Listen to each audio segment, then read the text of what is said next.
புஸ்தகம் 1வது அதிகாரம் 23வது வசனம். அதை நம்ம வாசிக்கலாம். நீதிமொழிகளின் புஸ்தகம் 1வது அதிகாரம் 23வது வசனம். என் கடிந்து கொள்ளுதலுக்கு திரும்புங்கள், இதோ என் ஆவியை உங்களுக்கு அருளுவேன், என் வார்த்தைகளை உங்களுக்கு தெரிவிப்பேன். இந்த ஒரு வசனத்தை அடிப்படையாக வைத்து நம் பாடங்களை நாம் படிக்கப் போகிறோம். இதை அப்படியே பிரித்து கொண்டோம் என்று சொன்னால், முதலாவது வருகிற வார்த்தை தேவனுடைய கடிந்து கொள்ளுதல். இரண்டாவதாக திரும்புங்கள், அதாவது தேவனிடத்தில் திரும்புவது என்று சொன்னால் என்ன? தேவன் அவருடைய ஆவியை நமக்கு தருகிறார். அப்படின்னா என்ன? ஆவியானவரை பெற்றுக்கொள்வது என்று சொன்னால் என்ன, எதற்காக, எப்படி? தேவன் தம்முடைய வார்த்தைகளை தருகிறார். தேவன் தம்முடைய வார்த்தைகளை எதற்கு நமக்கு தர வேண்டும்? அவருடைய வார்த்தைகள் எல்லாவற்றுக்கும் போதுமானதா? அப்போ ஒட்டுமொத்த கிறிஸ்தவ வாழ்க்கையையும் நீங்கள் இதில் சிந்திக்கலாம். தேவனே ஒரு மனிதனுக்குள்ளாக ஒரு ஆன்மீக துவக்கத்தை உண்டு பண்ணுகிறார். அதுதான் என் கடிந்து கொள்ளுதலுக்கு. அது எங்கிருந்து ஆரம்பிக்கிறது? ஒரு மனிதனுடைய ஆன்மீக வாழ்வை தேவன் தனக்குள்ளேயே இருந்து துவங்குகிறார், தன் மூலமாக துவங்குகிறார். என் கடிந்து கொள்ளுதலுக்கு திரும்புங்கள். திரும்புங்கள், தேவனிடத்தில் திரும்புவது சொன்னால் அப்படின்னா என்ன? தேவனிடத்திற்கு மனம் திரும்புவது அப்படின்னா என்ன? அதை குறித்து நம்ம சிந்திக்க போகிறோம். தேவனுடைய ஆவி, தேவனுடைய வார்த்தையை பெற்றுக்கொண்ட ஒரு கிறிஸ்தவ வாழ்வு, இதெல்லாம் குறித்து நம்ம சிந்திக்க போகிறோம். ரொம்ப அடிப்படையான போதனை தான், ஒன்று புதுசாக இருக்காரு. ரைட். இப்போ அதற்கு முன்னுரையாக முதல் வார்த்தையை எடுத்துக்கொள்வோம், தேவனுடைய கடிந்து கொள்ளுதல். இன்றைக்கு நாம் சிந்திக்க போவது தேவனுடைய கடிந்து கொள்ளுதல். அதை குறித்து நாம் சிந்திக்க போகிறோம். ரைட். இப்போது கிறிஸ்தவ போதனை என்பது என்ன அப்படின்னு சொல்லி நம்ம மனதுக்கு கொண்டு வரலாம். ஒருவேளை இன்றைக்கு சமகால கிறிஸ்தவத்தில் ஜனங்கள் பொதுவாக கிறிஸ்தவத்துக்குள்ளேயும் கிறிஸ்தவத்திற்கு வெளியேயும் ஆன்மீகத்தை எதற்காக ஜனங்கள் விரும்புகிறார்கள், அல்லது ஆன்மீகத்தை நோக்கி ஜனங்கள் எதற்காக வருகிறார்கள் அப்படின்னா, ஏதோ சாதாரணமாக ஒரு சாமானியனுடைய வார்த்தையில் சொல்லணும் அப்படின்னா, ஒரு மன நிம்மதி வேணும், ஒரு மன நிம்மதி வேணும், அல்லது ஒரு மன ஆறுதல் வேணும். என்னுடைய இருதயத்திலே ஒரு கேள்விகளும் தனிமை உணர்வும் இருக்கும் அப்படின்னா, பயம் இருக்கும் அப்படின்னா, இதற்கெல்லாம் கடவுள் எனக்கு தீர்வை என்ன பண்ணணும், தரணும் அப்படிங்கிறது ஜனங்களுடைய ஒட்டுமொத்த பெரும்பான்மையான எதிர்பார்ப்பு. இது கிறிஸ்தவத்திற்கு வெளியேயும் இன்றைக்கு கிறிஸ்தவம் என்று சொல்லப்படுகிற கிறிஸ்தவத்திற்குள்ளேயும். ஆனால் இந்த வேதாகமம் சொல்லுகிற தெய்வம், வானத்தையும் பூமியையும் உண்டாக்கின இந்த ஆண்டவர், கிறிஸ்தவம் எதை போதிக்கிறது அப்படின்னா, தேவன் ஒரு மனிதனை கடிந்து கொள்ளுகிறார். தேவன் ஒரு மனிதனை என்ன பண்ணுறாரு? கடிந்து கொள்ளுகிறார். இது முதல்ல நம்ம புரிஞ்சுக்கணும். ஒரு ஆன்மீக வாழ்வு ஒரு மனிதனுக்குள்ளே தோங்கணும் அப்படின்னா அவன் உண்மையை அறிந்து கொள்ள வேண்டும். அவன் உண்மையை அறிந்து கொள்ள வேண்டும். இப்போது ஒரு மனிதன் இயேசு கிறிஸ்துவை ஏற்றுக்கொள்ளுகிற விதமாக அதனை பிரசங்கிப்பதா? அதை வேதம் சொல்லுகிறதா? அதாவது ஒரு மனிதனுக்கு இயேசு கிறிஸ்துவை பற்றி என்னென்னலாம் பிடிக்குமோ அதையெல்லாம் சொல்லி அந்த மனிதனை இயேசு கிறிஸ்துவை ஏற்றுக்கொள்ள வைப்பதா? அதுதான் சுவிசேஷமான கிடையாது. உங்களுக்கு தெரிந்தபடி சொல்லணும் அப்படின்னா, அந்த எல்ஐசி போட்டு வராங்க இல்லைங்களா, அவங்க என்னென்னலாம் சொல்லுவாங்கன்னு கேட்டிங்கன்னா, நீங்கள் அந்த பேசி முடித்ததுக்கப்புறம் அந்த பாலிசி என்ன பண்ணணும்? போடணும். அந்த பாலிசி என்ன பண்ணணும்? போடணும். அந்த மாதிரி சொல்லுவாங்க. ஒருவேளை அதுதான் கிறிஸ்தவ சுவிசேஷமா? அதாவது இயேசு கிறிஸ்துவை ஒரு மனிதன் டக்குன்னு ஏற்றுக்கணும், அதாவது இயேசு கிறிஸ்துவை டக்குன்னு போனி பண்ணணும், அவரை விற்பனை செய்யணும், அதுதான் கிறிஸ்தவ சுவிசேஷமான கிடையாது. அதுதான் கிறிஸ்தவ சுவிசேஷமான கிடையாது. முதலாவது சொன்னேன், உலகம் எதிர்பார்க்கிறபடி, உலக மனிதர்கள் எதிர்பார்க்கிறபடி மனிதனுடைய பயம், கவலை, பிரச்சனை, இதற்கெல்லாம் தீர்வு கிறிஸ்தவத்தில் இருக்குது. ஆனால் மனிதன் விரும்புகிற தீர்வு இருக்கானா? அந்த மாதிரி தீர்வு கிடையாது. பயம், கவலை, பிரச்சனை, இதற்கெல்லாம் கண்டிப்பாக என்ன உண்டு? ஆண்டவர் தீர்வு என்ன பண்ணுறாரு? சொல்லுகிறார். ஆனால் அதை மனிதன் விரும்புகிற உலகத்தோடு சம்மந்தப்பட்ட இதில் என்ன பண்ணலை? சொல்லலை. ரெண்டாவதாக கிறிஸ்தவ உபதேசம் அப்படிங்கிறது என்னன்னு கேட்டிங்கன்னா, காது குளிர கேட்பது அல்ல, மனம் குளிர கேட்பதும் அல்ல. காது குளிர கேட்பதும் அல்ல, மனம் குளிர கேட்பதும் அல்ல. வேதம் எங்கிலும் ஒரு உண்மை அழுத்தம் திருத்தமாக சொல்லப்பட்டிருக்கிறது. தேவன் ஒரு மனிதனை கடிந்து கொள்ளுகிறார். தேவன் ஒரு மனிதன் என்ன பண்ணுறாரு? கடிந்து கொள்ளுகிறார். அப்படின்னா என்ன அர்த்தம்னா, இந்த கடிந்து கொள்ளுதல் அப்படிங்கிற வார்த்தைக்கு திட்டுவது, வசைப்பாடுவது அது பொருள் அல்ல. அவனுக்கு அவனுடைய உண்மை நிலையை உணர்த்துவது, அவனுக்கு அவனுடைய உண்மை நிலையை உணர்த்துவது, அவனுடைய இயலாமையை, அவனுடைய பாவ நிலையை, அவனுடைய வீழ்ச்சியை, அவனுடைய எப்படி சொல்லுவதுன்னா ரெட்சட்னஸ், அதாவது நிர்பந்தத்தை. நிர்பந்தம் அப்படின்னா என்னன்னா அவனால் எதையுமே செய்ய முடியாது. நிர்பந்தம் அப்படிங்கிற தமிழ் வார்த்தைக்கு என்ன அர்த்தம்னா எதையுமே செய்ய முடியாது என்னால்.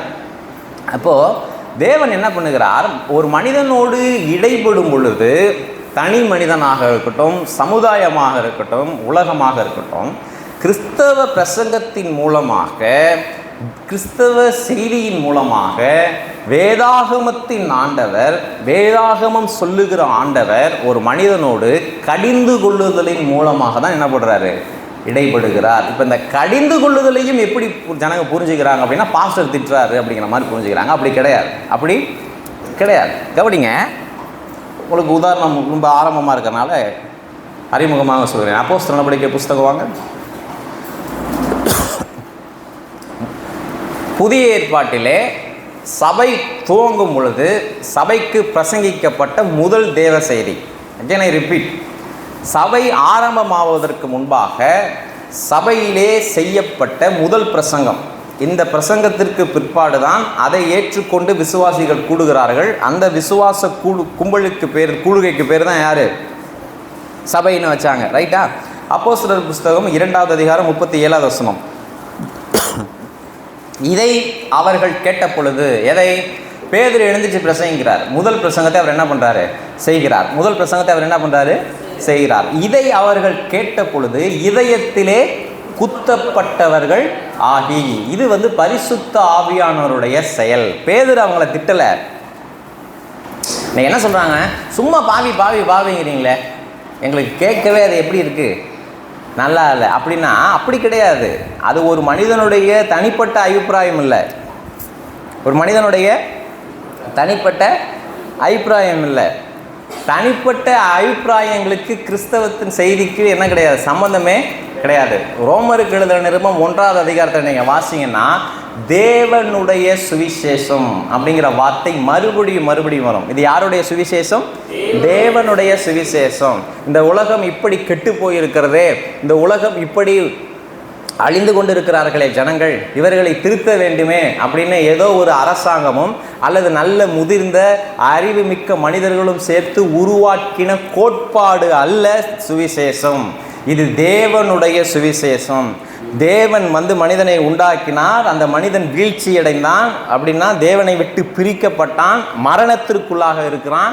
இப்போ அந்த மனிதனுக்கு விமோச்சனமாக, அந்த மனிதனை விடுவிக்கும்படி, மீட்கும்படி தேவன் ஒரு திட்டம் வகுக்கிறார். அந்த திட்டத்திற்கு பேர் தான் என்னதுங்க, சுவிசேஷம். அப்போ இது தேவனுடைய சுவிசேஷம். அப்போ நாம் கேட்க விரும்பாத வார்த்தைகளை நாம் கேட்கிறோம் என்று சொன்னால் அது தனிப்பட்ட மனிதர்களுடைய அபிப்பிராயம் அல்ல, தனிப்பட்ட மனிதர்களுடைய அபிப்பிராயம் அல்ல. பொதுவாக ஜனங்க என்ன பண்ணுவாங்க, ஒரு ஏதாவது கொஞ்சம் கேட்கறதுக்கு நல்லா இருந்துச்சு அப்படின்னா என்ன நினைப்பாங்க, கர்த்தரே என்கிட்ட என்ன பண்ணுறாரு பேசினா, நான் இருதயத்தில் பாரத்தோடு வந்தேன். என்னைக்கு தான் பாரம் இல்லாமல் வந்திருக்கோம் யோசிச்சு பாருங்கள். அவங்கள சொல்லலை, பொதுவாக இருதயத்தில் ரொம்ப பாரத்தோடு வந்தேன், கர்த்தர் எனக்கே பேசினேன். சரி, என்னைக்கு பாரம் இல்லாமல் வந்திருக்கோம்? கவனிங்க, நான் எதை விரும்புகிறேனோ, மனிதனுடைய உளவியல் சொல்கிறேன் பாருங்கள், வேதம் சொல்லுகிற உளவியல், கிறிஸ்டியன் சைக்காலஜி. மனிதன் தான் என்ன தன்னை குறித்து கேட்க விரும்புகிறானோ அதை தான் அவனுக்கு என்ன பண்ணுறான், கேட்கின்றான். again I repeat, மனிதன் தன்னை குறித்து என்ன கேட்க விரும்புகிறானோ அதைத்தான் அவன் என்ன பண்ணுறான், கேட்க விரும்புகிறான். அப்போ இது தேவனுடைய சுவிசேஷம் மாத்திரமல்ல, இந்த சுவிசேஷத்தை ஒரு இயல்பான மனிதன் ஏற்றுக்கொள்ள முடியாது. இந்த சுவிசேஷத்தை ஒரு மனிதன் ஏற்றுக்கொள்ள வேண்டும் என்று சொன்னாலும் அதுவும் தேவனுடைய செயலே. இங்கே பார்க்கிறோம், இதை அவர்கள் கேட்ட பொழுது இதயத்திலே குத்தப்பட்டவர்களாகி பேதுருவையும் மற்ற அப்போஸ்தலர்களையும் பார்த்து, சகோதரரே நாங்கள் என்ன செய்ய வேண்டும் என்றார்கள். சகோதரரே நாங்கள் என்ன செய்ய வேண்டும் என்றார். இவர்கள் இருதயத்திலே எப்படி குத்தப்பட்டார்கள்? அது பரிசுத்த ஆவியானவருடைய செயல். அவங்க என்ன சொல்றாங்க, உங்களுடைய பாவங்களுக்காக கிறிஸ்து மரித்தார். அது வரலாற்று உண்மை, அது வரலாற்று உண்மை. அந்த வரலாற்று உண்மையை தேவன் என் இருதயத்தில் எடுத்து, இந்த வரலாறு எல்லாத்துக்கும் தெரியும், குப்பனுக்கும் தெரியும், சுப்பனுக்கும் தெரியும், சர்ச்சில் உட்காந்துருக்கும் தெரியும். ஆனால் அந்த வரலாற்று உண்மை உன்னை ரட்சிக்குமா? ரட்சிக்காது. என்ன நடக்கணும் அப்படின்னா, இயேசு கிறிஸ்து என் பாவங்களுக்காக என்ன பண்ணாரு? பலியானார். நான் பாவியா இருக்கிறேன், பாவ நிலையில் இருக்கிறேன். நான் வீட்டில் ஒரு முகத்தை காண்பிப்பேன், சபையில் ஒரு முகத்தை காண்பிப்பேன். எனக்கு மட்டுமே தெரிந்த ஒரு முகம் எனக்கு இருக்கும். அந்த முகத்தை கர்த்தர் தோலுரித்து என்னுடைய முகத்திற்கு கொண்டு வந்து நேரம் நிறுத்தும் பொழுது அதை ஆமாண்டவரே என்று ஒப்புக்கொள்கிறோம் இல்லையா? அதுதான் இதயத்திலே குத்தப்பட்டவர்களாகி, இதயத்திலே குத்தப்பட்டவர்கள் ஆகி. இல்லாட்டி இவங்க இருதயத்தில் குத்தப்பட்டார்கள்ல, அப்படி பரிசுத்த ஆவியான செயல் நடக்கலன்னா என்ன நடக்கும் அப்படின்னா, பேதுரு என்ன குத்தி காட்டுறாரு,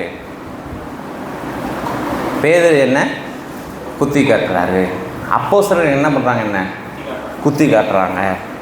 எல்லாமே சபைக்கு வந்தவங்க தான், எங்கெங்கிறதோ இருந்து எருசலேம் தேவாலயத்துக்கு வந்தவங்க தான். எருசலேம் தேவாலயத்தில் வந்த வீட்டில் இருக்கவங்கள பார்த்து சொல்லலை நீ பாவின். நம்ம யாரை சொல்லுவோம்? வீட்டில் இருக்கவங்கள பார்த்து. இன்றைக்கி சர்ச்சைக்கு வந்துட்டு போனோம்னா சர்ச்சைக்கு வரவங்கள பார்த்து நீ பாவிப்போம். நான் பாரு போயிட்டு வந்துட்டு நீ தூங்கிட்டு இருக்க அப்படிமோ. சர்ச்சைக்கு வந்தவங்கள பார்த்தா சொல்கிறாரு, நீங்கள் என்னவா இருக்கீங்க? மனம் திரும்பாமல் இருக்கிறீங்க, ஆராதித்து விட்டு போறீர்கள், வழிபாடு உன்னை தேவனுக்கு உகந்தவனா என்ன பண்ணாது? மாற்றாதுன்னு சொல்லும்போது தான் அவருடைய இருதயத்திலே குத்தப்பட்டவர்கள் ஆகி. இன்னைக்கு எதிர நம்ம கவனம் செலுத்த போகிறோம்னா, தேவன் ஒரு மனிதனுடைய இதயத்திலே கடிந்து கொள்ளுகிறார். அவன் இருதயத்தில் என்ன பண்ணுறாரு? இந்த கடிந்து கொள்ளுதல் அப்படிங்கிறது வசைப்பாடுவது அல்ல. இந்த கடிந்து கொள்ளுதல்ங்க என்ன பண்ணுறதில்ல, வசைப்பாடுவது அல்ல. கவனிங்க, இப்போ தேவன் கோபப்படுகிறார் அப்படிங்கிறதையும் ஜனங்க எப்படி அவங்களால ஏற்றுக்க முடியல. அவங்க என்ன சொல்கிறாங்க? இவ்வளவு அன்பான தெய்வம் கோபப்பட முடியுமா? இவ்வளவு அன்பான தெய்வம் கோபப்பட முடியுமா? ஏன் அதை ஏற்றுக்க முடியல அப்படின்னா, இவங்க கோபம்னா என்ன நினைக்கிறாங்கன்னா, வேலையை விட்டு வரும்பொழுது மேனேஜர்கிட்ட திட்டு வாங்கிட்டு வந்து, அங்கே கம்பெனியில் உள்ளவங்கள்லாம் திட்டு வாங்கிட்டு வந்து நாயும் பூனையும் உதச்சிட்டு இப்படி உள்ளே வராங்க இல்லையா, அதுதான் என்ன நினச்சிக்கிறாங்க? கோபம் நினச்சிக்கிறாங்க. இந்த வேதவசனம் திட்டமும் தெளிவுமாக சொல்லுகிறது, பாவியின் மேல் நாள்தோறும் சினம் கொள்ளுகிற ஆண்டவர். எப்பப்பெல்லாம்? பாவிகளின் மேல் நாள்தோறும் சினம் கொள்ளுகிற ஆண்டவர். Continues state against sinners. அதாவது என்னன்னா, தேவன் நிரந்தரமாக ஒரு நிலைப்பாட்டை வைத்திருக்கிறார். அவர் பாவிகளின் மேல் உக்கிரம் கோபம் உள்ளவராய் இருக்கிறார். ஆனால் நம்ம இந்த கோபத்தை எப்போ புரிஞ்சுக்கணும் நினைப்போம், யோசிச்சு பார்ப்போம். அப்படின்னு நம்ம கீழே விழும்போது நம்ம என்ன பண்ணுறோம்? ஆண்டவர் கோச்சிட்டார் போல இருக்கு. எனக்கு வருமானம் இல்லாதப்போ நான் ஆண்டவர் என் மேலே எப்படி இருக்கார் போல இருக்கு, கோச்சிட்டார் போல இருக்கு. ஒருவேளை என்ன செய்யணும், என்ன பிரயாசனம் செய்யணும்னு நம்ம யோசிப்போம். ஆனால் வசனம் சொல்கிறது, தேவனை விட்டு பிரிக்கப்பட்ட ஒரு மனிதனிடத்திலே தேவன் நிரந்தரமான கோபமுடையவராய் இருக்கிறார். நிரந்தரமான கோபமுடையவராய் இருக்கிறார். பாவிகளின் மேல் நாள்தோறும் சினம் கொள்ளுகிற ஆண்டவர். இப்ப தேவன் ஒரு மனிதனின் மேல் நிரந்தரமான கோபம் உள்ளவராய் இருக்கிறார் அப்படிங்கிறத அந்த மனிதனுடைய இருதயத்திலே அவர் காண்பிக்கிறார் இல்லையா? நீ உன்னுடைய பரிகாரம் செஞ்சு என்னை என்கிட்ட வரலான்னு நினைக்கிற, நீ விரும்புகிற பரிகாரம் செஞ்சு என்கிட்ட வரலான்னு நினைக்கிற. அப்படி முடியாது. நீ நடிக்கிற மாயக்காரனே அப்படிங்கிற வார்த்தைக்கு ரொம்ப சாதாரண அர்த்தம் நடிகன் அர்த்தம்.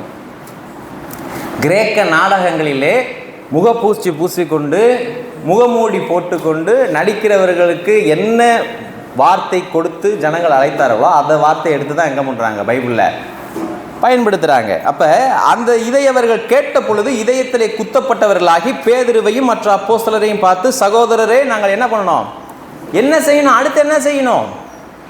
நீங்கள் சொல்றது உண்மை. நான் பாவியா இருக்கிறேன், நான் பாவியா தேவனை விட்டு பிரிக்கப்பட்டிருக்கிறேன், தேவன் எனக்கு எதிராக இருக்கிறார், நித்திய ஆக்கினை என் இருதயத்தில் என்ன பண்ணுது, எரிந்து கொண்டிருக்கிறது. ரோமருக்கு எழுதுகிற 1ஆம் அதிகாரத்தில் நாம் வாசிக்கிறோம், தேவனை குறித்து வெளிப்படுத்தப்பட்டது அவர்கள் இருதயத்தில் என்ன பண்ணியிருக்கு, வெளிப்படுத்தப்பட்டிருக்கிறது. தேவனே அதை அவர்களுக்கு வெளிப்படுத்தினார். போக்கு சொல்ல அவர்களுக்கு என்ன இல்லை, இடம் இல்லை. எனக்கு தெரியல அப்படின்னு சொல்ல முடியாது. ஒரு மனிதனுக்கு நல்லா தெரியும், எவ்வளவு நடித்தாலும் சபை நடுவிலே உட்கார்ந்துருக்கிற ஒரு மனிதனுக்கு நல்லா தெரியும், நான் ரட்சிக்கப்படலைங்க நல்லா தெரியும், நான் நரகத்திற்கு நேராக ஓடிக்கொண்டிருக்கிறேன்னு தெரியும், கர்த்தரனை நியாயம் தீர்ப்பாருங்கிறது தெரியும், தேவ கோபம் என் தலையின் மீது இருக்கிறது தெரியும், அவங்க நல்லா தெரியும். இதுதான் கடிந்து கொள்ளப்படுவது.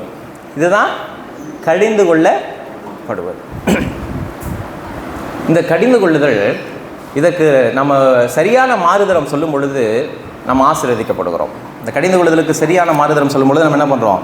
ஆசீர்வதிக்கிறோம். யார் தேவனுடைய கடிந்து கொள்ளுதலை ஏற்றுக்கொள்வார்கள்?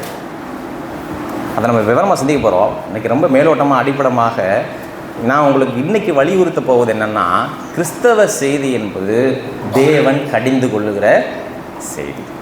தேவன் கடிந்து கொள்ளுகிற செய்தி. மனிதன் கேட்க விரும்புகிற செய்தி அல்ல.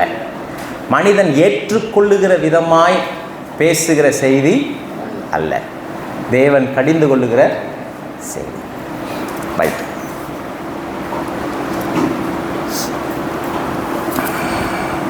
ஓசியாவின் புஸ்தகம் பழைய ஏற்பாடுலையாக தான், புதிய ஏற்பாடுலையாக இருக்கலாம். வேதாகமத்தினுடைய மைய செய்தியே இதுதான். ஓசியாவின் புஸ்தகம் 4வது அதிகாரம். இப்போ அப்படியே ரிவர்ஸ், அதாவது எதிர்மறையாக ஒரு வசனத்தை உங்களுக்கு வாசிக்கிற பாருங்க. அங்கு அப்போஸ்தலர்கள் பேசும் பொழுது இதயத்திலே குத்தப்பட்டவர்களாகி ஆண்டவமாரே ரட்சிக்கப்படுவதற்கு நாங்கள் என்ன செய்ய வேண்டும் அப்படின்னாங்க இல்லையா? ஓசியா 4வது அதிகாரம் 4வது வசனத்தை வாசிக்கலாம். ஆகிலும் ஒருவனும் நியாயத்தை காண்பிக்கவும் ஒருவனும் அவர்களை கடிந்து கொள்ளவும் கூடாது. இதை யார் சொல்றாங்க? எருசலேம் தேவாலயத்துக்கு வர்ற ஜனங்களை பற்றி தான் எழுதப்பட்டிருக்கு. ஆகிலும் ஒருவனும் நியாயத்தை காண்பிக்கவும் ஒருவனும் அவர்களை கடிந்து கொள்ளவும் கூடாது. உன் ஜனங்கள் ஆசாரியனோட வழக்காடுபவர்களைப் போல இருக்கிறார்கள். ஆசாரியரோட என்ன ஆடுறாங்களாம்? எப்போ ஆசாரியரோட வழக்காடுவாங்க? ஜெபமணிங்கய்யா அப்படின்னா ஜெபமணிக்கிறேங்கய்யா, வீட்டுக்கு வாங்கய்யா, வர்றேங்கய்யா.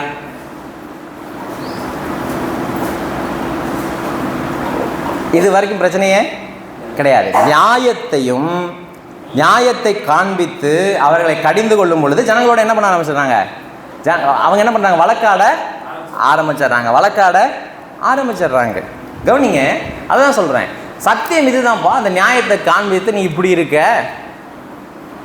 உன் இருதயம் இப்படி இருக்கு, உனக்குள்ள மனமாற்றம் வேணும், தேவனுடைய செய்கை உன் இருதயத்துக்குள்ள நடக்கலை, நீ வெறும் வழிபாட்டிலே கலந்து கொள்ளுகிற, வெறும் ஒரு சமய அந்தஸ்து, அதாவது மத அந்தஸ்து தான் உனக்கு இருக்குது, கடவுளுடைய பிள்ளை அப்படிங்கிற அந்த ஒரு தகுதி உனக்கு இல்லை, அதை நீ விசுவாசத்தினால் தான் என்ன பண்ண முடியும்? பெற முடியும் அப்படின்னா சொல்லும் பொழுது ஜனங்களோட என்ன பண்ணுறாங்க? ஆசாரியனோட வழக்காடுகிறவர்களாய் இருக்கிறாங்க. ஆசாரியனோட என்ன பண்ணுறாங்களாம்? வழக்காடுகிறவர்களாக. ஜனங்க இன்றைக்கி பெரும்பாலும் சபைகளில் எதை விரும்புகிறாங்கன்னு நினைக்கிறீங்க? எந்த நேரங்களை விரும்புகிறாங்க? ஆராதனை ஆராதனை ஆராதனை உமக்கு தானே, ஆராதிக்க வந்தோம், ஆர்ப்பரிக்க வந்தோம். ஆராதனை, துதி ஆராதனை, காலையிலும் மாலையிலும் எப்பொழுதும் என்னது தான்? ஆராதனை தான். ரைட். ஒரு வசனத்தை வாசிங்க. பிரசங்கியின் புஸ்தகம் 7வது அதிகாரம் 5வது வசனம். பிரசங்கியின் புஸ்தகம் 7வது அதிகாரம் 5வது வசனம். ஒருவன் மூடரின் பாட்டை கேட்பதிலும் ஞானியின் கடிந்து கொள்ளுதலை கேட்பது நலம். எங்க தான் இருக்கு? ஒருவன் மூடனின் பாட்டை கேட்பதிலும் ஞானியின் கடிந்து கொள்ளுதலை கேட்பது நலம். நீதிமொழிகள் புஸ்தகத்தில் ஞானம் என்பது தேவனை குறிக்கும். முழு வேதாகமத்திலும் ஞானம் அப்படிங்கிற வார்த்தை இயேசு கிறிஸ்துவை குறிக்கும். அதனால தான் கொரிந்து புஸ்தகத்தில் வாசிக்கிறோம், அவரே நமக்கு ஞானமாக மாறினார். அவரே நமக்கு ஞானமாக மாறினார். என்ன செய்யறது? இந்த பர்டிகுலர் விஷயத்தில் என்ன செய்யறது அப்படின்னா ஜனங்க என்ன நினச்சிக்கிறாங்க? ஏதோ ஆலோசனை கேட்டு நடக்கிறது கிறிஸ்தவ வாழ்க்கை நினைக்கிறாங்க. அப்படி கிடையாது. அவரே நமக்கு ஞானமாக, இதில் என்ன செய்யறதுன்னு உனக்கு தெரியும். அவரே நமக்கு நீதியாக மாறினார். ஐயா இது ரைட்டுங்களா, இது ரைட்டுங்களா, நான் எப்படி நடக்கணும்? அப்படி வெளியில் கேட்டு நடக்கிறது எதுன்னு நினைக்கிறாங்க கிறிஸ்தவ நினைக்கிறாங்க. அவரே நமக்கு நீதியாக மாறினார், அவரே நமக்கு தகுதியாக மாறினார். கவனிங்க, அப்போ எதுக்கு சொல்ல வரேன் அப்படின்னா, நீதிமொழியின் புஸ்தகம், இலக்கிய புத்தகங்களிலே ஞானம் அப்படிங்கிறது யாரை குறிக்கும்? இயேசு கிறிஸ்துவை குறிக்கும். எபிரேய மொழி புஸ்தகத்தில் நீங்கள் வாசிங்கன்னா ஞானம் என்பது பெண்மையை குறிக்கும். பெண்மையில் என்ன பண்ணியிருக்காங்க? போட்டிருக்காங்க. அதை என்ன பண்ணிருக்காங்க? பெண்மையில் போட்டிருக்காங்க. அதனால தான் ஞானத்தை பற்றி பேசும்பொழுது அவள்னு வரும். அது ஏன்னா அது பெண்பாலில் எழுதப்பட்டிருக்கிறது. வெறும் பெண்ணுக்குரியது மட்டும் அல்ல, வெறும் பெண்ணுக்குரியது மட்டும் அல்ல. சரி, அகெயின், ஒருவன் மூடரின் பாட்டை கேட்பதை பார்க்கிலும் ஞானியின் கடிந்து கொள்வதை கேட்பது நல்லம். ஜனங்கள் எதை விரும்புகிறாங்கன்னா, பாடல்கள் நேரத்தை தான் என்ன பண்ணுறாங்க? விரும்புகிறாங்க. அவங்க என்ன நினைக்கிறாங்க அப்படின்னா, பாடல்கள் நேரம் கடவுள் நம்மோடு என்ன பண்ணுறாரு? அப்படி நெருங்கி வருகிறார் அப்படின்னு என்ன பண்ணுறாங்க, நினைக்கிறாங்க. ஏன்னா இவர்கள் வேதத்தை அறியாதவர்கள், இவர்கள் வேதத்தை அடையாதவர், கடவுளையும் அறியாதவர். கவனிங்க, வேத புஸ்தகம் திட்டவட்டமாக சொல்லுகிறது, ஒரு இயல்பான மனிதன் தேவனை உணரவும் அனுபவிக்கவும் முடியாது. உணரவும் அனுபவிக்கவும் முடியாது. தேவனை ஒரு மனிதன் இயல்பாக என்ன பண்ண முடியாது, உணரவும் அனுபவிக்க முடியாது. உனக்குள்ள பேய் வந்து இறங்குச்சா கடவுள் வந்து இறங்கினாரான்னு உனக்கே தெரியாது. ரட்சிக்கப்படுகிற வரைக்கும் தெய்வீகம் என்று சொன்னால் என்ன, தெய்வீக உணர்வு என்றால் என்ன, தெய்வீக அனுபவம் என்றால் என்ன, அதை ரட்சிக்கப்படுகிற வரைக்கும் ஒரு மனிதனால் என்ன பண்ண முடியாது, பகுத்து ஆராய்ந்து பார்க்க முடியாது. அமானுஷ்யமான அனுபவங்களை, அமானுஷனா என்ன சொல்றது, மனிதனுக்கு அப்பாற்பட்டது, மனிதனுக்கு அமானுஷ்யமான அனுபவங்களை ஜனங்கள் என்ன நினைச்சுக்கிறாங்கன்னா ஆன்மீக அனுபவங்களாக என்ன பண்ணுறாங்க நினைச்சுக்கிறாங்க. ரெண்டுக்கும் வித்தியாசம் உண்டு. அமானுஷ அனுபவங்களுக்கும் ஆன்மீக அனுபவங்களுக்கும் என்ன உண்டு வித்தியாசம். இப்போ சமீபத்தில் நீங்கள் நியூஸ் பார்த்தீங்கன்னா கூட தெரியும், ஒரு 2-3 நாளாக அந்த மகாவிஷ்ணுன்னு ஒருத்தன், அந்த மாதிரி நிறைய பேர் இருக்காங்க, அந்த மாதிரி நிறைய பேர் இருக்காங்க. இப்போ வயசு பிள்ளைங்க பார்த்தீங்கன்னா பேய் பிடிச்சி ஆடுறதை நீங்கள் டிவியில் பார்த்துட்டே இருப்பீங்க. ஸ்கூல் காலேஜஸில் நீங்கள் தொடர்ந்து நியூஸ் பார்க்குற ஒரு ஆளாக இருந்தால், எங்கெங்கெல்லாம் மாணவிகள் உட்காந்து இந்த மாதிரி ஆன்மீக சம்பந்தமான நிகழ்வுகளை தங்களை ஈடுபடுத்தி கொள்கிறாங்க, பேய் பிடிச்சி ஆடுறத தொடர்ந்து காட்டிகிட்டு இருக்காங்க. இப்போ தமிழ்நாட்டு அரசாங்கம் தடை விதிச்சிருக்காங்க, ஆன்மீக செயல்பாடுகள் எங்கே கூடாது, பள்ளி நிறுவனங்களில் இருக்கக்கூடாது. அப்போ அந்த மாதிரி ஆட்கள் போய் பார்த்தீங்கன்னா அந்த பிள்ளைகள்லாம் கண்ணை மூடி பார்த்துட்டு அவர் என்ன சொல்கிறாருன்னா, கண்ணை மூடிட்டே இரு, கொஞ்ச நேரத்தில் ஒரு மணி சத்தம் கேட்கும், வானத்துக்கு வா அப்படின்னு கூப்பிடுவார் கடவுள். என்ன சத்தம் கேட்கும், அப்படி நெத்தியில் தொட்டானா அப்படியே கல்லாம் அழுவுதுங்க, ஓன்னு எல்லாத்துலேயும் நடக்கும். அது இப்போ என்ன நினச்சிக்கிறாங்க, இது அமானுஷ்யமான அனுபவம், இது என்ன நினச்சிக்கிறாங்க, ஆன்மீக அனுபவமாக நினச்சிக்கிறாங்க. அது மாதிரி தான் இன்றைக்கி என்ன பெந்தகோசை பார்த்து சொல்லி, அப்போ நீங்கள் என்ன இப்படி அதை மட்டும் பேசுறீங்க, நான் தான் பேசுகிறேனே. சபையில் நடக்கிறதெல்லாம் என்னது, வெறும் அமானுஷ்யங்கள் தான். சபையில் நடக்கிறது என்னது தான், வெறும் அமானுஷ்யங்கள் தான். இல்லாட்டி ஏங்க பூசாரி சத்தம் மேலே மாதிரி வருது, தேவன் ஒருத்தர் தானே. நான் பாடினா ஒரு சத்தம் கீழே, நான் அலையிலையா சொன்னால் ஒரு சத்தம், ரைட். இப்போ என்ன சொல்ல வரேன் அப்படின்னா, மூடரின் பாட்டை ஜனங்க என்ன பண்ணுறாங்க, கேட்குறாங்க, அதை விரும்புகிறாங்க. மூடன்னா வேறு யாரும் கிடையாது, படிக்காதவனு கிடையாது, கடவுள் அற்றவன். இப்போ பைபிள் எங்கேயாவது மாறுமானா கண்டிப்பாக மாறாதுங்க. புதிய ஏற்பாட்டில் பார்த்தீங்கன்னா கிறிஸ்தவ பாட்டுக்கு பேர் ஞானப்பாட்டு. என்ன சொல்லுங்கள், கிறிஸ்தவ பாடல்களுக்கு பேர் என்ன, ஞானப்பாடல். பழைய கீர்த்தனை புஸ்தகத்தில் தலைப்புலி எழுதியிருப்பாங்க, ஞானப்பாடல்கள் அப்படின்னு எழுதியிருப்பாங்க. அப்படின்னா என்னென்னா, இயேசு கிறிஸ்துவை மையமாக கொண்டு எழுதப்பட்ட பாடல்கள். ஒருவன் மூடரின் பாட்டை கேட்பதிலும் ஞானியின் கடிந்து கொள்ளுதலை என்ன பண்ணுது, கேட்பது நலம். ஞானியின் கடிந்து கொள்ளுதலை கேட்பது நலம். யோபுவின் புஸ்தகம் 36வது அதிகாரம் 10வது வசனம். யோபுவின் புஸ்தகம் 36வது அதிகாரம் 10வது வசனம். கவனிங்க, நீங்கள் ஏதோ ஒரு அனுபவத்திற்கு நேராக அதை இலக்காக வைத்து அதுதான் ஆன்மீகம் அப்படின்னு அப்படி போயிட்டு இருந்தீங்கன்னா கண்டிப்பாக நீங்கள் சிக்கலிலே முடிவுறுவீர்கள். சிக்கலில் தான் போய் முடிப்பீங்க. ஏதோ ஒரு அனுபவம், இப்போ நான் போய் தனியாக ஒரு இடத்துல உட்காந்துக்க போகிறேன், இப்படி சமணங்கால் போட்டுக்கிட்டு கையை எப்படி வச்சுக்க போகிறேன், கண்ணை அப்படியே மூடிட்டு உட்காந்துக்க போகிறேன், இயேசுவே என்னோடு பேசும், இயேசுவே என்னோட பேசணும்னா கண்டிப்பாக ஒரு சத்தம் கிடைச்சுன்னா அது இயேசு பேசுகிறது அல்ல. நீங்கள் இயேசுக்கிட்ட போய் நின்று, ஆண்டவர்கிட்ட போய் நின்று என்னோடு பேசணும் அப்படின்னா பைபிளை தான் கொடுப்பார்.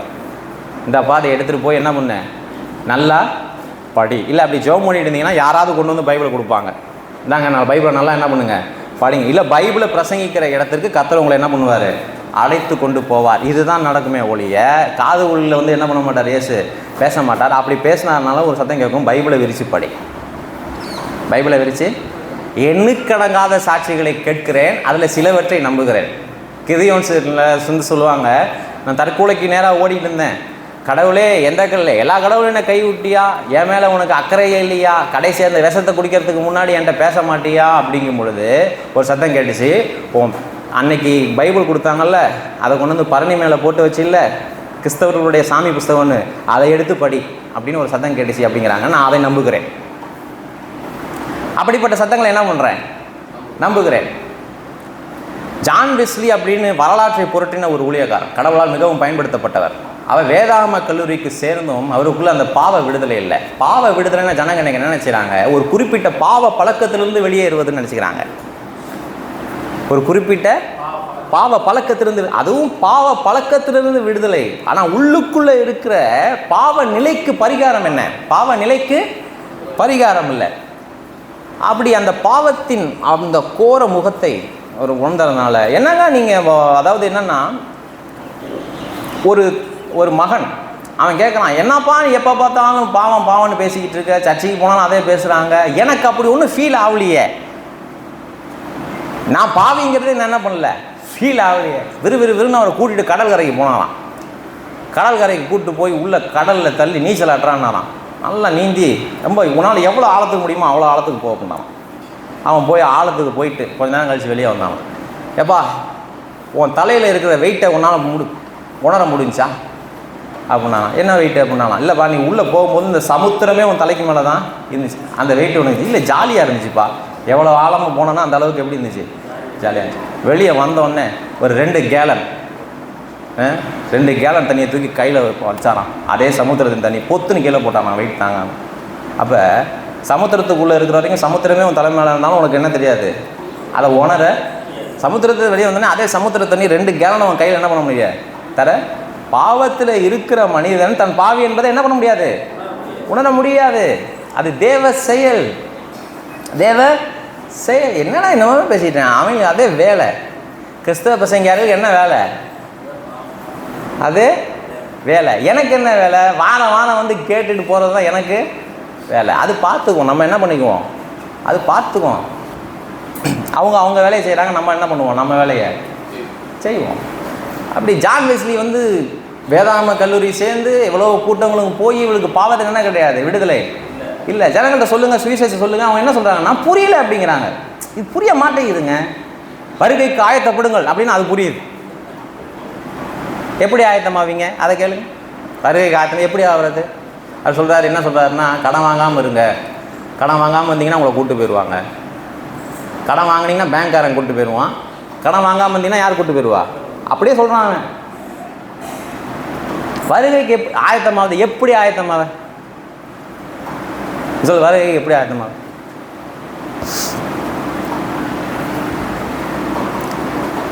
எல்லா இடங்கள்லையும் சொல்லுகிற உதாரணம் தான். ஏன்னா இன்றைக்கி டைரெக்டாக போய் சத்தியத்தை சொல்ல முடியுமானா சொல்ல முடியாது. எதெல்லாம் அசத்தியம், எதெல்லாம் சத்தியம் இல்லை.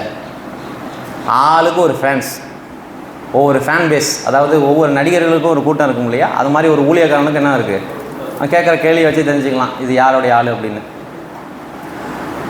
அப்போ இந்த மாதிரி வருகை ஒருத்தர் வந்து என்ன பண்ணார், வருகையை பற்றி மதுரையில் வந்து வருகையை பற்றி ஒரு கூட்டம் நடந்துச்சு. ஒரு குறிப்பிட்ட ஆள், இல்லைப்பா என்ன நீங்கள் வந்து இப்படி சொல்கிறீங்க, நான் சொல்கிறது பைபிளில் இருக்கா இல்லையா? ஆமாம் இருக்கு. இப்போ அவர் அப்படி சொல்கிறார், ஒரு ஊழியனையும் கம்பேர் பண்ணக்கூடாது. எதையும் கம்பேர் பண்ணணும், ஒரு ஊழியனையும் வேதாகமத்தையும் என்ன பண்ணணும், கம்பேர் பண்ணணும். உங்களுக்கு சொல்லியிருக்கேன்னா, ஒரு ஊழியனையும் என்ன பண்ணக்கூடாது, கம்பேர் பண்ண. கவனிங்க, இப்போ நான் சொன்னேன், ஒரு ஆண்னு வச்சுக்குவோம். பெரும்பாலும் இப்படிப்பட்ட உதாரணங்களை பெண்களுக்கே சொல்கிறாங்க. அப்படி கிடையாது. ஒரு ஆண் தவறு செய்கிறான், இல்லறத்திற்கு வெளியே ஒரு அத்துமீறலில் ஈடுபடுறான். அப்படி தவறு செஞ்சுக்கிட்டு இருக்கும்பொழுது நடு ராத்திரியிலே ஒருவன் வந்து, உன் மனைவி வெளியூர் போயிட்டு வந்துக்கிட்டு இருக்க, நீ ரெடியாகிக்கோ அப்படின்னா டக்குன்னு என்ன பண்ணுறான், அவன் தன்னுடைய வீட்டுக்கு போய் என்ன பண்ணுறான், தன் சுத்தம் உள்ளது போல் என்ன பண்ணுறான், காண்பிச்சு கொள்கிறான். நான் அவன்கிட்ட கேட்டேன், இப்போது இதுதான் வருகைக்கு ஆயத்தமாகிற செய்தியான்னு கேட்க தெரியும். அது கடவுள் வரப்போகிறாரு, நீ ஒரு ஒரு ஒரு என்ன பண்ணிகிட்ருக்க, ஒரு பாவத்தை பண்ணிகிட்ருக்க, அவர் வரப்போகிறாருன்னா நீ ரெடி ஆகிக்கன்னா நீ ஒன்றும் தெரியாத மாதிரி இப்போ வீட்டில் உட்காந்துக்க தான் ரெடி ஆகுறதா? வருகைக்கு ஆயத்தமாக தான் என்ன நான் சொல்ல புரியுதா? கரங்களை உயர்த்த முடியுமா? போயிட்டுருக்காலும் வந்துட்டார், வெளியூர் போயிட்டுருக்காரு வந்துட்டார், அல்லது வர போகிறார். வந்தால் மாட்டிக்குவே, வந்தால் கையங்குளமாக ஒன்று பிடிச்சிடுவார், நீ தண்டனையை அனுபவிக்கணும், தப்பிச்சுக்கோ அப்படின்னு சொல்கிறது தான். அது என்னது, வருகைக்கு ஆயத்தமாகிற செய்தியா? கிடையாது.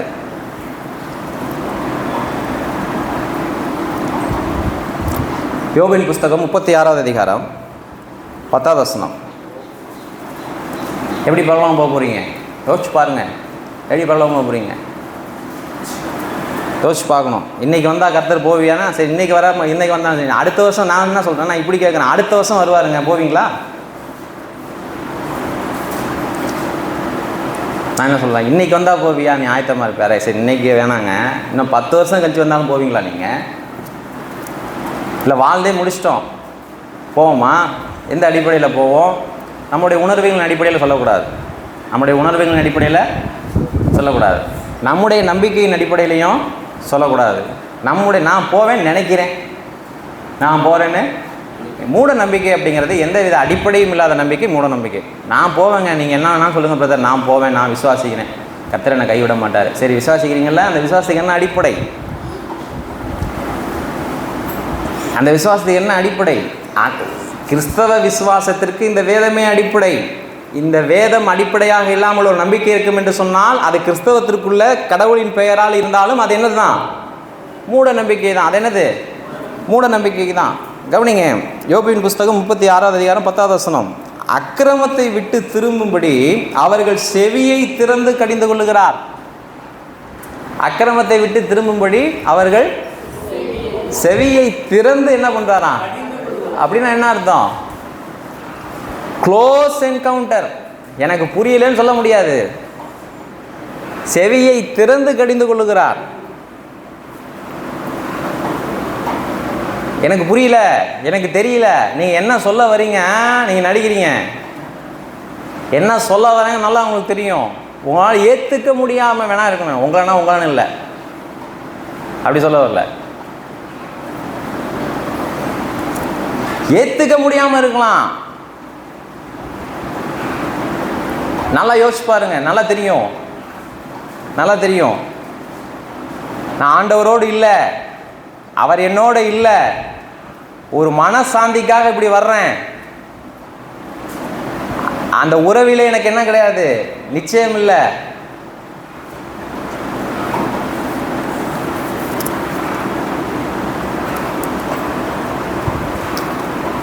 நீதிமொழியின் புஸ்தகம் 29வது அதிகாரம். ஏன் பழைய ஏற்பாட்டிலே காட்டுறேன்னா, இது ரெண்டு ஒன்று தான், ஒரு செய்தி தான் சொல்ல வருது. பழைய ஏற்பாடு காட்டு, அடுத்த வாரம் புதிய ஏற்பாட்டுக்கு போகிறேன். நீதிமொழியின் புஸ்தகம் 29வது அதிகாரம் 9வது வசனம். ஞானி மூடனுடன் வழக்காடுகையில் சினத்தாலும் சிரித்தாலும் அமைதி இல்லை. ரிப்பீட். ஞானினா என்னது? தேவனுடைய செய்தியை சொல்லுகிறவன். பழைய ஏற்பாட்டை எப்படி இன்டர்பிரேட் பண்ணணும்? புதிய ஏற்பாட்டின் வெளிச்சத்திலே. ஞானி மூடனுடன் வழக்காடுகையில், இங்கே மூடன் என்பவன் யார்? தேவனற்றவன். மூடன் என்பவன் யார்? தேவனற்றவன். ஞானி என்பவன் யார்? தேவனை உடையவன், தேவன் சொல்லுகிற செய்தியை ஏற்றுக்கொண்டவன். அவ்வளோதான். இங்கே ஞானி மூடனுடன் வழக்காடுகையில் சினத்தாலும் சிரித்தாலும் அமைதியில்லை. எவ்வளோ அழகாக வந்திருக்கு தெரியுமா? அது தமிழில் அப்படியே வந்திருக்கு, டிரான்ஸ்லேட் ஆயிருக்கு. வேறு எங்கேயுமே அது அப்படி ஆகலை. கவனிங்க, நீங்கள் இயேசு கிறிஸ்துவை குறித்து ஒருத்தர் சொல்லும் பொழுது நீங்கள் எவ்வளவு மென்மையாக பேசினாலும், எவ்வளவு கடினமாக பேசினாலும், இயல்பாக அந்த மனிதனை என்ன பண்ண முடியாது, உங்களால் ஆயத்தமாக்க முடியாது. கவனிங்க, ஒரு ஞானியும் ஒரு மூடனும் பேசிக்கிறாங்க. அப்போ சிரித்து பேசினாலும் அங்கே அமைதி வராது, கோபமாக பேசினாலும் அங்கே என்ன வராது? பகவலை சொல்லுங்கள். எப்படி சொன்னாலும் கேட்க மாட்டாங்க பிரதர். அப்படி யாரையா செஞ்சுருக்கீங்களா? கேளுங்க, அப்படி செஞ்சுருக்கீங்களா? நல்லதனமாக சொன்னாலும் என்ன பண்ணாது, கோபமாக சொன்னாலும் கேட்க. பிரச்சனை எங்கே இருக்குது? நீங்கள் சொல்கிற விதத்தில் அல்ல, நீங்கள் சொல்லுகிற விதத்தில் அல்ல. இப்போ என்னென்ன சொல்கிறாங்கன்னா, நீ பேசி பேசியே தான் நிறைய பேர் கிளப்பி விட்ட, நீ பேசி பேசியே நிறைய பேர் என்ன பண்ணிட்ட, கிளப்பி விட்ட. அப்போ நான் அந்த விமர்சனத்தை ரொம்ப நியாயமாக இருக்கணும். ஒருவேளை அப்படி எதுவும் பண்ணுறோமா நம்ம? அப்புறம் பைபிள் ஃபுல்லாக வந்து நீ சிரித்தாலும் சினத்தாலும், அதாவது கோபமாக பேசினாலும் என்ன கிடையாது, 2 கான்ட்ராக்ட்ஸ் பீப்புளை ஒன்று சேர்க்கவே முடியாது. அப்படி பண்ணவே முடியாது. செய்தியின் தன்மை மாறாது, செய்தியின் தன்மை மாறாது. அந்த கேட்கின்ற நபர்கள் யார்? கேட்கின்ற நபர்கள் யார்? இப்போ நான் சொல்லுகிற சுவிசேஷ செய்தி தேவனோடு உங்களை இணைக்க தானே, தேவனோடு இணைக்க தானே. இந்த நேர்கோட்டில் ஏதாவது நம்மளுக்கு ஏதாவது அலுவல் இருக்கா? இந்த நேர்கோட்டிலே ஏதாவது சமாச்சாரம் இருக்கா? ஒன்றும் கிடையாது. இப்போ பேசுகிற செய்தி என்ன? நெடுங்கோட்டில் உங்களை இணைப்பதற்கு, நெடுங்கோட்டில் உங்களை இணைப்பதற்கு. இதில் வேறு எதுவும் என்ன கிடையாது, நோக்கம் கிடையாது. என்ன திட்டார் அவர் அப்படிங்கக்கூடாது. என்ன தான் சொல்கிறாரு, என்ன தான் என்ன பண்ணுறாரு சொல்கிறாரு, அப்படி சொல்லக்கூடாது. அப்படி சொல்லக்கூடாது. சொல்லுங்கள், பிரச்சனை கிடையாது. ஆனால் நீங்கள் அப்படி புரிஞ்சிக்க கூடாது. நீங்கள் அப்படி புரிஞ்சிக்க, ஞானி மூடனுடன் வழக்காடுகையில் சினத்தாலும் சிரித்தாலும் என்ன கிடையாது, அமைதி இல்லை. பிரசங்கியில வாசம், ஒருவர் மூடரின் பாட்டை கேட்பதும் ஞானியின் கடிந்து கொள்வதை கேட்பது நலம். யோபு 34:10 வாசம், அக்கிரமத்தை விட்டு திரும்பும்படி அவர்கள் செவியை திறந்து என்ன பண்ணுறாரு, கடிந்து கொள்ளுகிறார். கவனிங்க, நீதிமொழிகளின் புஸ்தகம் 12வது அதிகாரம் 1வது வசனம். நீதிமொழிகளின் புஸ்தகம் 12வது அதிகாரம் 1வது வசனம். புத்திமதிகளை விரும்புகிறவன் அறிவை விரும்புகிறான். நீதிமொழிகளின் புஸ்தகம் 12வது அதிகாரம் 1வது வசனம். புத்திமதிகளை விரும்புகிறவன் அறிவை, நல்லா படிப்பா, நல்ல வேலைக்கு போகலாம், இங்கே அதை சொல்ல வரல. இப்படி ஆட்டம் போடாத, கொஞ்சம் அமைதி, அதை சொல்ல வரல. நீதி போதனை அல்ல. வேதாகமத்தின் முதன்மையான போதனை பரிகாரம். அந்த பரிகாரத்துக்குள்ளே என்ன இருக்குது, நீதி இருக்குது, தேவனுடைய நீதி இருக்குது. இங்கே சொல்லப்பட்ட புத்திமதிகளை விரும்புகிறவன் என்ன விரும்புகிறான், கடிந்து கொள்ளுதலை வெறுக்கிறவனோ யாரு, மிருக குணம் உள்ளவன். கடிந்து கொள்ளுதலை வெறுக்கிறவனோ யாரு? அப்போ அப்போ என்ன, புத்திமதிகள் எந்த தன்மை உள்ளது? ரெண்டும் ஒன்று தான் சொல்கிறாரு. புத்திமதிகள், அறிவு, இது எப்படி வரும்? கடிந்து கொள்ளுதலின் மூலமாக தான் வரும். கடிந்து கொள்ளுதலின் மூலமாக வரும். கவனிங்க, கடிந்து கொள்ளுதலை நான் வெறுப்பேன் என்று சொன்னால் நான் எப்படிப்பட்ட மனிதன்? மிருக குணமுள்ளவன். மிருக குணமுள்ளவன். ரைட், நம்ம இதை க்ளோஸ் பண்ணலாமா? அப்போ தேவனுடைய செய்தி எப்படிப்பட்டது? அப்போஸ்தலர் 2 வாசம் இல்லையா, அந்த சுவிசேஷ வசனத்தை அவர்கள் கேட்கும் பொழுது இருதயத்திலே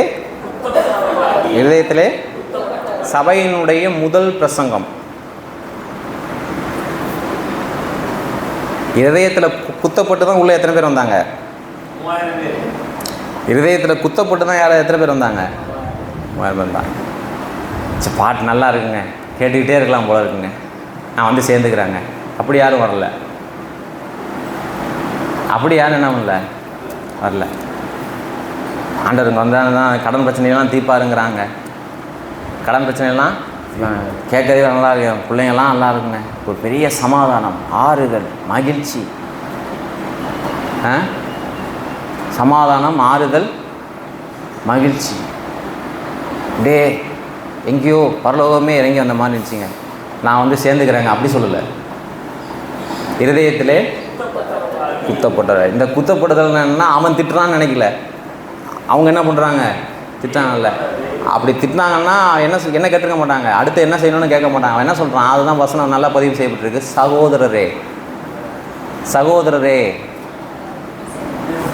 சகோதரரே நாங்கள் என்ன செய்யணும். அவன் சொல்கிறான், மனம் திரும்பி சுவிசேஷத்தை என்ன பண்ணுங்க அப்படின்னா என்னென்னா, நீங்கள் மனம் திரும்பி சுவிசேஷத்தை விசுவாசிக்கிறதுக்கு முன்பாக உங்கள் இருதயத்திலே நீங்கள் கடிந்து கொள்ளப்படணும். இருதயத்திலே கடிந்து கொள்ள, அதுதான் கிறிஸ்தவத்தினுடைய துவக்கம். ரைட். இப்போ இருதயத்தில் கடிந்து கொள்ளப்பட்டு அதை நீங்கள் எப்படி ரெஸ்பாண்ட் பண்ணுறீங்கன்னு இருக்குது, நீங்கள் எப்படி அதற்கு மாறுதரம் சொல்கிறீங்கன்னு இருக்குது.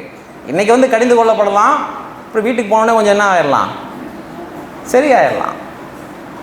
அடுத்த வாரம் வரலாம், அடுத்த வாரம் என்ன பண்ணலாம், கேட்கலாம், கடிந்து கொள்ளப்படலாம், வீட்டுக்கு போய் என்ன பண்ணலாம், சரியாயிடலாம். அப்புறம் ரொம்ப ஒரு மாதிரி இருந்துச்சுன்னா சரி நீங்கள் போகாமல் விடலாம், நீங்கள் கொஞ்சம் நாள் என்ன பண்ணலாம், போகாமல் விடலாம். இளமையில் போ. இடையில ஜான் வெஸ்லியை பற்றி உங்களுக்கு சொல்லியிருந்தேன், அந்த பாதையை நிறுத்தினேன் இல்லையா, நான் அதை சொல்லி முடிக்கிறேன். ஜான் வெஸ்லிங்கிற வேதாம கல்லூரியில் செஞ்சுட்டாரு. பாவத்திற்கான விடுதலை அவருக்கு இல்லை. பைபிளை படிக்கிறாரு, பாவத்திலிருந்து விடுதலை இல்லை. பாவத்திலிருந்து விடுதலைன்னா பாவ பழக்கத்திலிருந்து இல்லை, பாவ தோஷத்திலிருந்து அவருக்கு என்ன கிடையாது. நாம் பாவிகளாக இருப்பதினால்தான் பாவம் செய்கிற மொழியே, நாம் பாவம் செய்வதனால என்ன இல்லை, பாவிகளாக இல்லை. கீழ்ப்படியாமை தான் பாவத்தை கொண்டு வந்தது. எது கொண்டு வந்துச்சு, கீழ்ப்படியாமை தான் பாவத்தை கொண்டு வந்தது. இப்பொழுது பாவம் கீழ்ப்படியாமையை உண்டு பண்ணி கொண்டு இருக்கிறது. முதல்ல நடந்தது கீழ்ப்படியாமை, அதுதான் உலகத்தில் என்ன கொண்டு வந்துச்சு, பாவத்தை கொண்டு வந்துச்சு. இப்போ பாவம் வந்ததுக்கப்புறம் மறுபடியும் பாவம் போடுகிற விளைவு தான் என்னது, கீழ்ப்படியாமை. ஏன்னா கடவுளுக்கு ஏன் கீழ்ப்படிய முடியல, எனக்குள்ள பாவம் இருக்குது. எனக்குள்ளே எப்படி பாவம் வந்துச்சு, ஆதாம் கீழ்ப்படியில. ரைட். இப்படி போயிட்டு இருக்கும் பொழுது ஒரு வயக்காட்டில் நடந்து போகிறாரு. கடவுள் ஒரு பெரிய அழுத்தத்தை தருகிறார். நீங்கள் கிறிஸ்தவ சாட்சிகளை, உத்தம சாட்சிகளை கேட்டு பார்த்தீங்கன்னா, சபைக்கு உள்ளே அந்த தாக்கத்தை பெற்றும் பரிசுத்தாவியான அவங்க கடினப்பட்டு சபையில் அர்ப்பணித்தவங்க ரொம்ப கம்மி தான். வெளியில் போய் பரிசுத்தாவியான அந்த வார்த்தை என்ன பண்ணுவார், பேசிக்கிட்டே இருப்பார், காமிச்சிட்டே இருப்பார். இந்த இரவு நேரம் அப்படியே நடந்து போகிறார் ஒரு வயல் வெளியில். ஒரு சொல்லணுன்னா பாரம் இருதயத்தில், இன்றைக்கி நம்ம மறிச்சோம்னா நம்ம எங்கே போவோம், கடவுளை விட்டு நித்தியமாக பிரிக்க வரும், வேதாமத கல்லில் இருக்கிறோம், பெரிய ஒரு ஆன்மீக பின்புலம் எனக்கு இருக்குதுன்னு நினச்சிக்கிட்டு இருக்கேன். அப்படிலாம் ஒரு தாகம் இருக்கும் பொழுது தூரத்தில் ஒரு பாட்டு சத்தம் கேட்கும்.